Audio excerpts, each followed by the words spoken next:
Assalamualaikum warahmatullahi wabarakatuh. Yang terhormat Bapak Andung Dwi Haryanto MPD selaku dosen pengampu mata kuliah praktikum pengembangan jasmani AUD-B, dan tak lupa teman-teman yang saya sayangi.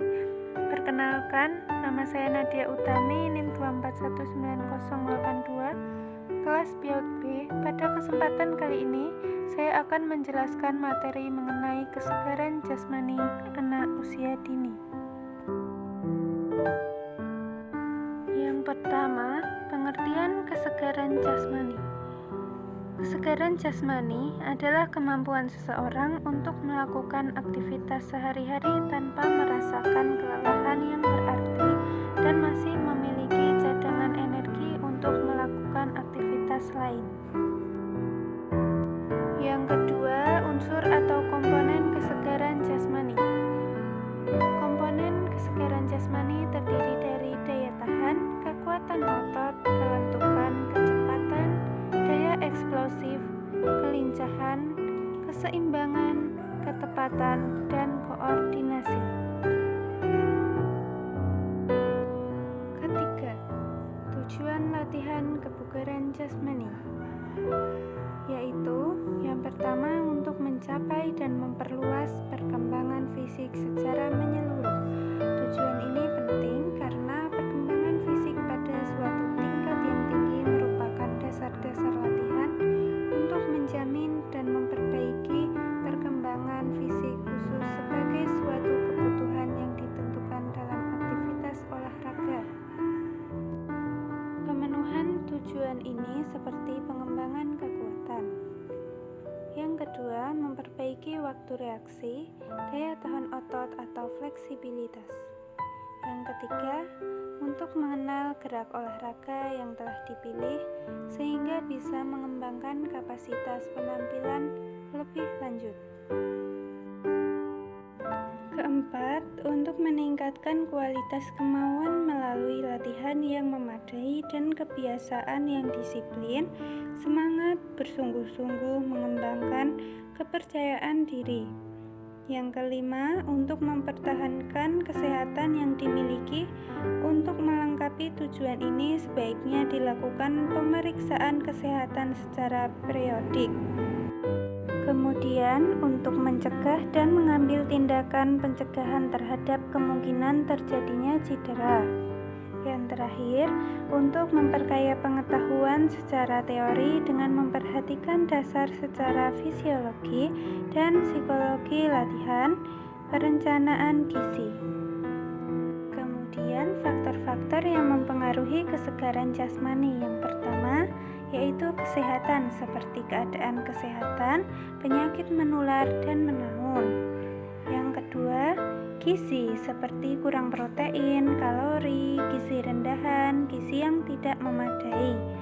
Yang ketiga, latihan fisik seperti usia mulai latihan, frekuensi latihan per minggu, intensitas latihan, dan volume latihan. Yang terakhir, faktor keturunan seperti antropometri dan kelainan bawaan.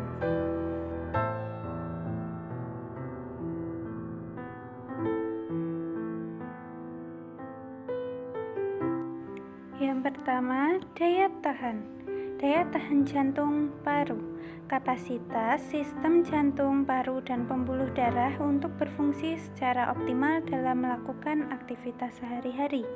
Yang kedua, daya tahan otot, yaitu kapasitas otot untuk melakukan kontraksi secara terus-menerus terhadap suatu rangsang dalam jangka waktu tertentu.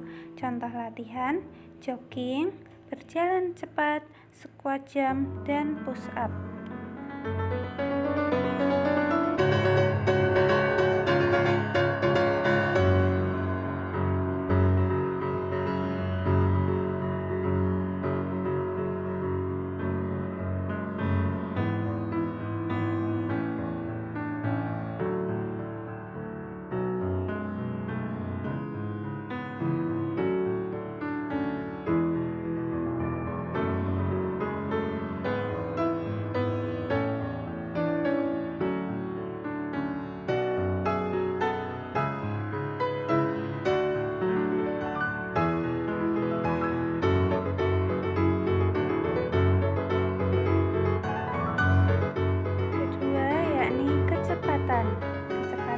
adalah kemampuan berpindah dari satu tempat ke tempat lain dalam waktu yang sesingkat-singkatnya.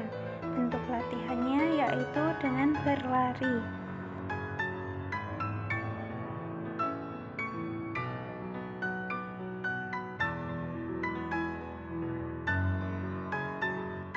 Ketiga, yakni kelincahan.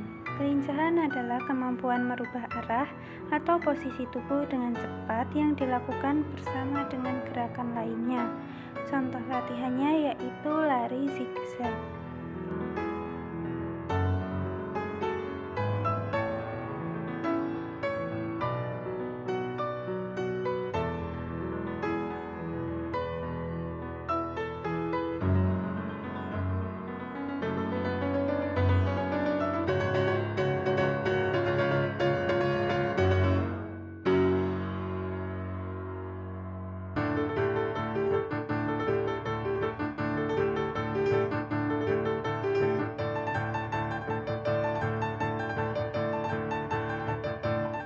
Yang keempat yaitu keseimbangan. Keseimbangan adalah kemampuan mempertahankan sikap dan posisi tubuh secara tepat pada saat berdiri atau static balance, atau pada saat melakukan gerakan atau yang biasa disebut dynamic balance.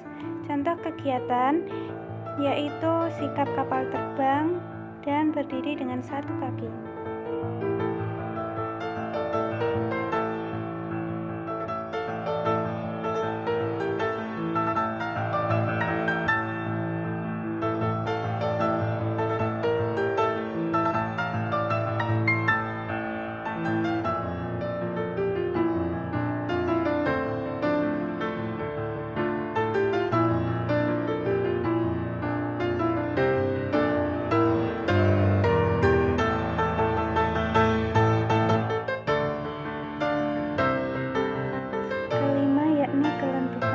Kelentukan adalah kemampuan tubuh untuk melakukan gerak dalam ruang gerak sendiri